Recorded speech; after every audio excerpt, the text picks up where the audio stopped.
नमस्कार, जय हिंद। मैं अंकित मिश्र एक बार फिर से हार्दिक स्वागत करता हूं आपके अपने चैनल एग्जाम तक पर।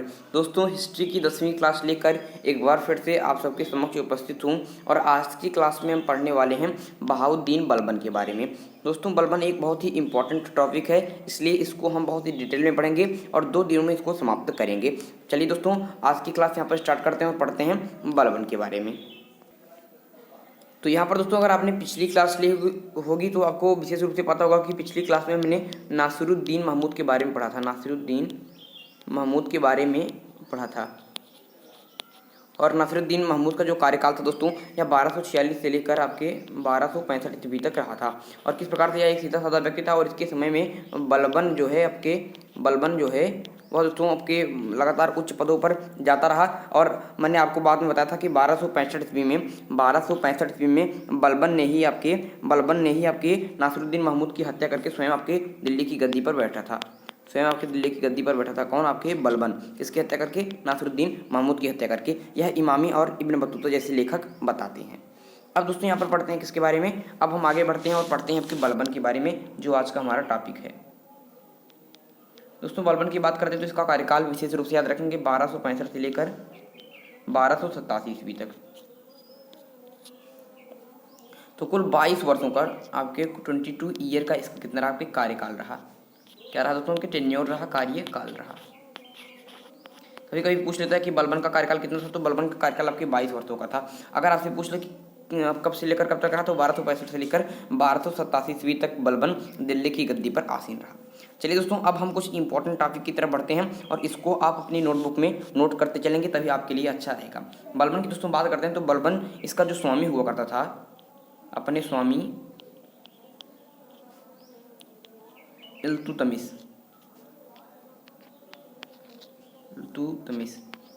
जैसे दोस्तों आप लोग पढ़ते हैं कि जो इल्तुतमिश था, यह आपके ऐबक का गुलाम था और जो ऐबक था वह मोहम्मद गौरी का गुलाम था। उसी प्रकार से आपके इल्तुतमिश का गुलाम था बलबन। समझ रहे हैं? तो यहाँ पर आप समझने का प्रयास करेंगे कि बलबन अपने स्वामी इल्तुतमिश ने इसको खरीदा था अपने स्वामी इल्तुतमिश की भांति इल्बरी जाति का तुर्क था। क्या था दोस्तों? आपकी इल्बरी जाति का तुर्क था। तो पहली बात आपके लिए इंपॉर्टेंट हो गई कि जो बलबन था उसकी इल्बरी जाति का तुर्क था और इसके स्वामी का क्या नाम था? इल्तुतमिश था। अगर पूछे कि बलबन को किसने खरीदा था, बलबन किसका गुलाम था, तो आपके इल्तुतमिश का गुलाम था। आपके 4 क्वेश्चन यहाँ से बन गए। पहला क्वेश्चन आपसे कार्यकाल से पूछ लेगा तो 1265 से लेकर 1287 ईस्वी तक। टेन्योर पूछ ले तो 22 ईयर का। अगर पूछ ले कि इसे किसने खरीदा था या किसका गुलाम था, तो इल्तुतमिश का। अगर पूछ ले किस जाति का था, तो इल्बरी जाति का तुर्क था। अब आगे बढ़ते हैं दोस्तों। इसका मूल नाम परीक्षा में कई बार पूछ लिया जाता है, तो इसका मूल नाम आपको इसी वीडियो के थंबनेल पर ही मिल गया था, बहाउद्दीन।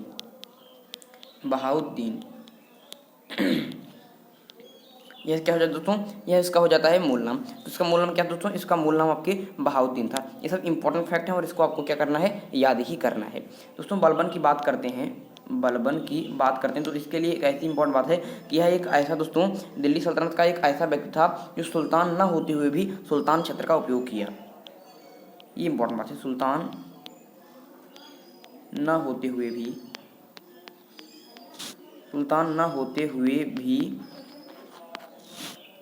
छत्र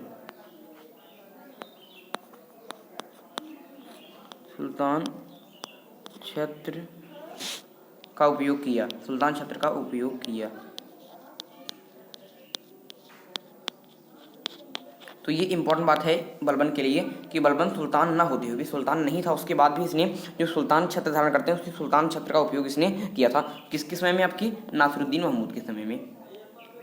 नासिरुद्दीन महमूद के समय में। नासिरुद्दीन महमूद के कार्यकाल में बलबन जो था अपने इसका जो महत्व था बहुत ही ज़्यादा बढ़ गया। इसकी महत्वाकांक्षा लगातार बढ़ती चली गई और बाद में यह दोस्तों सुल्तान न होते हुए भी इसने सुल्तान छत्र का प्रयोग किया। अगर क्वेश्चन परीक्षा में पूछ ले कि दिल्ली सल्तनत का वह कौन सा शासक था जो सुल्तान न होते हुए भी सुल्तान छत्र का उपयोग किया, तो आप लोग कहेंगे वो कौन था दोस्तों? कि बलबन था। अगर बलबन का मूल नाम पूछ ले तो क्या कहेंगे? बहाउद्दीन था। ये बात आप क्या रखेंगे? विशेष रूप से याद रखेंगे। तो कई सारी चीज़ें अभी तक आप लोगों ने जान ली हैं। अब देखिए दोस्तों, अब आपका बनता है राजत्व का सिद्धांत। इसके राजत्व का सिद्धांत क्या था? राजत्व का सिद्धांत, अब इसको हम लोग पढ़ लेते हैं क्योंकि ये भी परीक्षा में कई बार पूछ लिया जाता है। राजत्व का सिद्धांत, राजत्व का सिद्धांत अगर इंग्लिश में कहें तो theory of kingship, theory of kingship.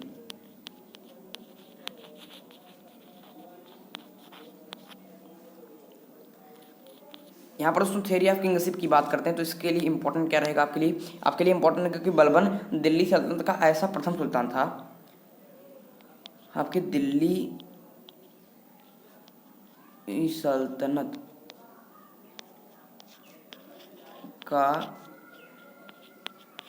ऐसा प्रथम सुल्तान, तो यह दोस्तों दिल्ली सल्तनत का ऐसा प्रथम सुल्तान था जिसने राजत्व के सिद्धांत की विस्तार पूर्वक चर्चा की।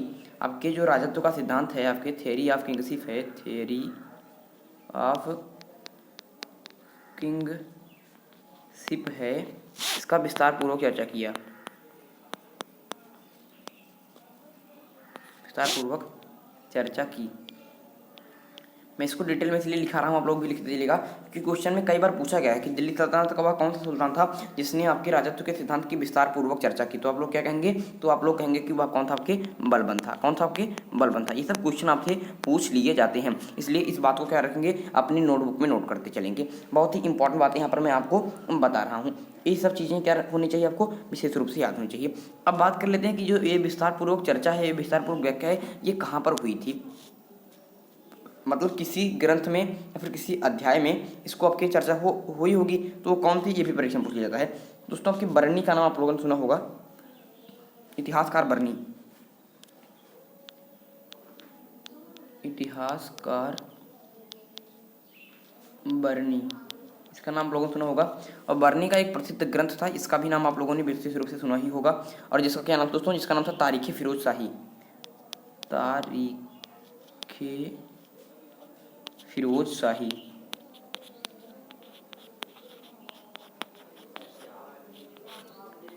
तो तारीख़ फिरोज शाही, इतिहासकार जो बर्नी था, इसने तारीख़ फिरोज शाही को क्या किया था दोस्तों? आपके लिखा था। और इसी में एक अध्याय है आपकी बसाया नाम का, तो इसी में आपकी बसाया नाम का आपके क्या है दोस्तों? बसाया नाम का आपकी एक अध्याय है, और इसी में विस्तार पूर्वक चर्चा मिलती है, इसी में आपके विस्तार पूर्वक चर्चा मिलती है। तो अगर पूछ ले कि बलबन ने अपने राजत्व के सिद्धांत की विस्तार पूर्वक चर्चा कहाँ पर की, तो आप लोगों को कहाँ पर मिलती है? तो आप लोग क्या पढ़ेंगे? तो आप लोग पढ़ेंगे कि वह आपके इतिहासकार बर्नी का आपके एक ग्रंथ है तारीख़ फिरोज शाही के अध्याय बसाया नामक अध्याय में मिलता है। इतनी बातें आपके लिए इंपॉर्टेंट है। तो इतिहासकार बर्नी की ग्रंथ तारीख़ फिरोज शाही के बसाया नाम के अध्याय में इसने आपके राजत्व के सिद्धांत की, बलबन के राजत्व के सिद्धांत की विस्तार पूर्वक चर्चा मिलती है। बहुत ही इंपॉर्टेंट था। अब बात कर लेते हैं कि उसका राजत्व सिद्धांत है क्या। तो जो बलबन का राजत्व का सिद्धांत है, बलबन का जो राजत्व सिद्धांत है उसे कहते हैं दैवीय राजत्व के सिद्धांत। उसका नाम है आपके दैवीय राजत्व के सिद्धांत। तो इसका सिद्धांत क्या था दोस्तों? उसके राजत्व का सिद्धांत था दैवीय राजत्व के सिद्धांत, जिसको इंग्लिश में कहते हैं divine theory of kingship, divine theory of kingship. तो ये इंपॉर्टेंट बात है। तो इसके सिद्धांत को कहते हैं दैवीय राजत्व के सिद्धांत, डिवाइन थ्योरी ऑफ किंगशिप, इसके नाम से इसको जाना जाता है। अगर पूछे कि बलबन के राजत्व के सिद्धांत को क्या कहते हैं, तो दैवीय राजत्व के सिद्धांत के नाम से उसे जाना जाता है। अब बलबन का जो राजत्व का सिद्धांत था उसमें क्या इंपॉर्टेंट बातें हैं उसको समझ लीजिए। तो बलबन ने जो आपके राजत्व है, जो राजा का पद है, जो राजत्व है, उसे ईश्वर का प्रतिनिधि माना था, ईश्वर का प्रतिनिधि माना। इसने बताया कि जो राजत्व का पद है यह ईश्वर का प्रतिनिधि है। ईश्वर का प्रतिनिधि क्या अर्थ होता है? कि ईश्वर ने ही इसे भेजा है, और ईश्वर पृथ्वी पर ईश्वर के रूप में यहाँ पे हम राजत्व को ही जानते हैं। पृथ्वी पर ईश्वर के रूप में किसको हम जानते हैं? राजत्व को ही जानते हैं। और इसी राजत्व को इसने इसलिए कहा था नियाबत खुदाई कहा था। क्या कहा था? आपकी नियाबत खुदाई कहा था। तो इसने आपके राजत्व को ईश्वर का प्रतिनिधि कहा और इसका एक नाम दिया आपके नियाबते खुदाई। क्या कहा आपके? नियाबते खुदाई कहा। इसके अलावा राजा को क्या कहा दोस्तों? इसके अनुसार दोस्तों जो सुल्तान था, सुल्तान वो तो राजत्व का पद हो गया। अब बात करते हैं सुल्तान की। सुल्तान की बात करते हैं। सुल्तान को पृथ्वी पर ईश्वर का नूर या प्रकाश कहा है। पृथ्वी पर ईश्वर का नूर, पृथ्वी पर ईश्वर का नूर या फिर नूर या प्रकाश। इसने कहा कि जो सुल्तान होता है यह पृथ्वी पर ईश्वर का नूर होता है। नूर या क्या होता है? प्रकाश होता है। और इस सुल्तान को इसने क्या कहा? जिल्ले इलाही कहा। जिल्ले इलाही कहा। तो इसने कहा कि जो राजत्व का सिद्धांत है या फिर जो राजत्व है, जो मतलब कि जो इस प्रकार से आपके शासन किया जाता है वो आपके ईश्वर का प्रतिनिधि है। ईश्वर का क्या है दोस्तों? ईश्वर का प्रतिनिधि है और इसे आपके नियामत खुदाई कहा। ईश्वर का प्रतिनिधि है और इसे नियामत खुदाई कहा। और जो सुल्तान है इसको कहा कि यह पृथ्वी पर ईश्वर का नूर है। पृथ्वी पर ईश्वर का क्या है दोस्तों? प्रकाश है और इसे जिल्ले इलाही कहा। ये बात समझ गए। अगर क्वेश्चन आपसे पूछ ले कि सुल्तान को जिल्ले इलाही किसने कहा या फिर राजत्व को ईश्वर का प्रतिनिधि या फिर राजत्व को नियामत खुदाई किसने कहा, तो कहेंगे कि किसने कहा? बलबन ने कहा। बलबन ने कहा। अब बलबन के बारे में कुछ और भी इंपॉर्टेंट फैक्ट हैं जो हम नेक्स्ट वीडियो में चर्चा करेंगे। बलबन के बारे में जितनी चर्चाएं आज हमने की है उसको थोड़ा सा रिवीजन कर लेते हैं। पहला क्वेश्चन आप लोग बताइए कि इसका मूल नाम क्या था।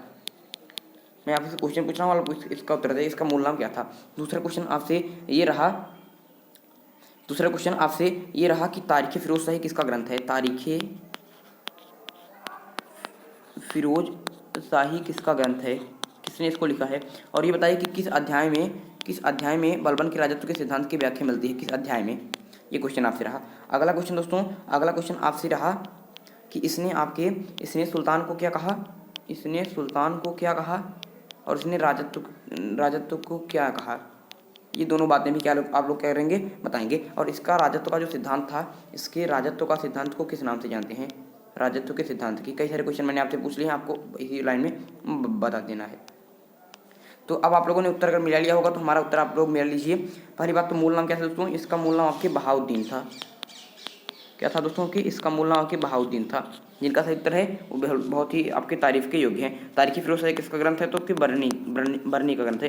किस अध्याय में, तो बसाया नाम के अध्याय में आपके राजत्व के सिद्धांत का वर्णन मिलता है। सुल्तान को इसने क्या कहा दोस्तों? सुल्तान को इसने जिल्ले इलाही कहा। और कहा है आपके पृथ्वी पर ईश्वर का नूर है। और राजत्व को इसने कहा कि आपके ईश्वर का प्रतिनिधि होता है। और राजत्व को क्या कहा दोस्तों? नियाबते खुदाई कहा। ऐसे ही क्वेश्चन पूछेंगे, अगर आप लोग पढ़े रहेंगे तो आप आसानी से उत्तर देंगे। इसके राजत्व के सिद्धांत को दैवीय राजत्व का सिद्धांत कहते हैं। आपके दैवीय राजत्व का सिद्धांत खाते हैं। तो इतनी बातें क्या हो जाती हैं, आपके लिए इंपॉर्टेंट हो जाती हैं। तो बलबन को हमने आज बहुत सारी चीज़ें बलबन के बारे में पढ़ी। कुछ क्वेश्चन भी मैंने आपसे पूछ लिए, आप लोगों ने उसका सही उत्तर भी बता दिया।